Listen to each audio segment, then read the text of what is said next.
Maya stared at the mirror, fingers gripping the edge of the sink like it was the only thing keeping her upright.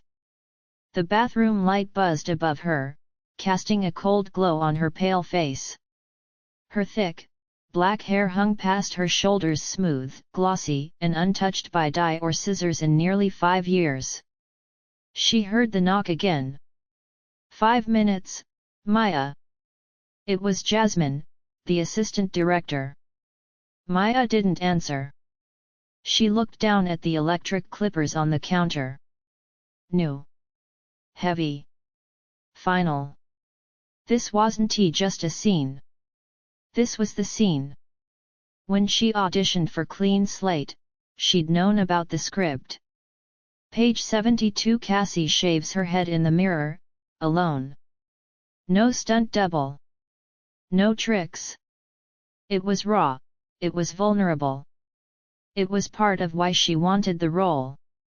But wanting something in theory and standing on the edge of it in real life, not the same.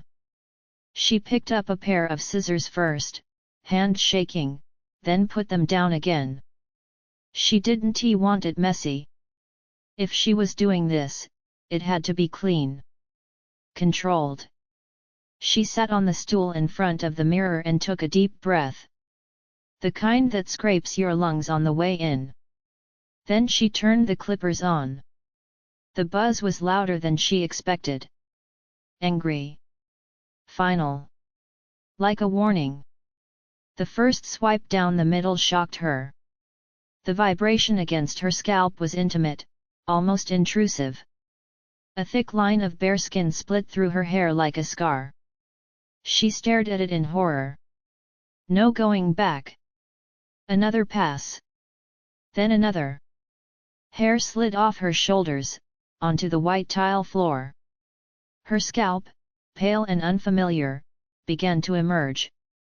Her reflection didn't look like her anymore. It looked like a woman breaking apart. Her phone buzzed. A message from her mom, proud of you. No matter what. That no matter what dug into her. Her mom hadn't liked the script. Had called the whole thing performative trauma. Maya disagreed.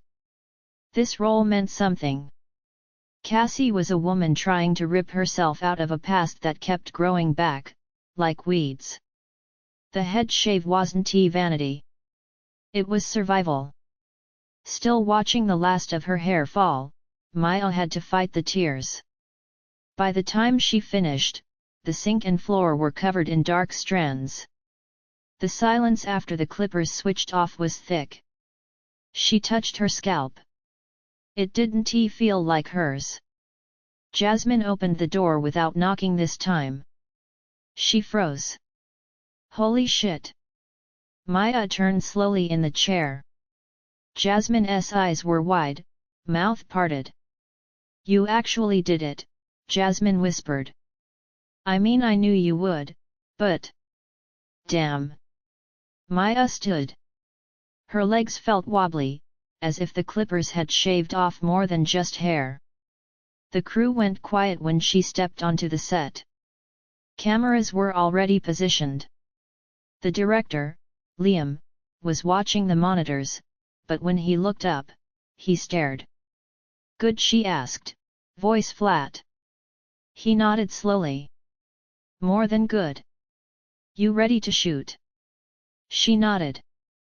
They rolled the scene again, this time, with Maya sitting in front of the mirror, freshly shaved, the camera capturing the tremble in her fingers, the look in her eyes as she touched her head.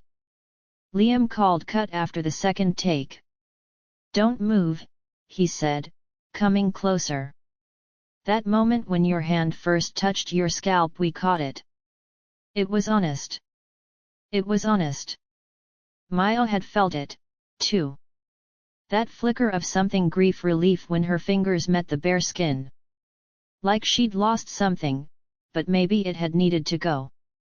Later, in the trailer, she stood under the shower, hot water running over her new, foreign skin. She didn't cry.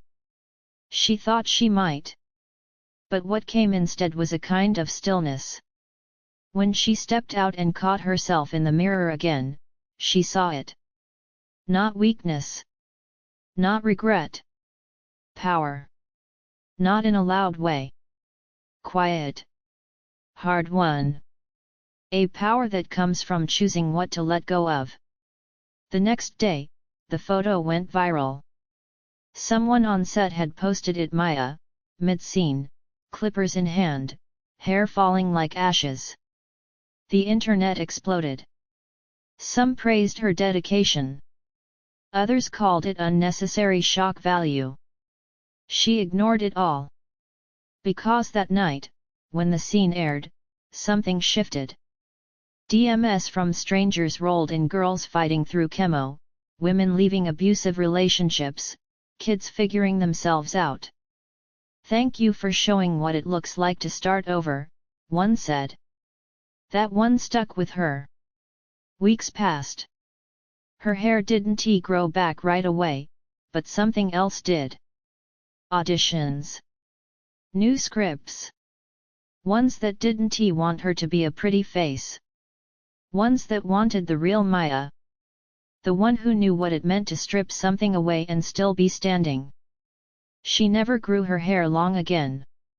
She didn't need to.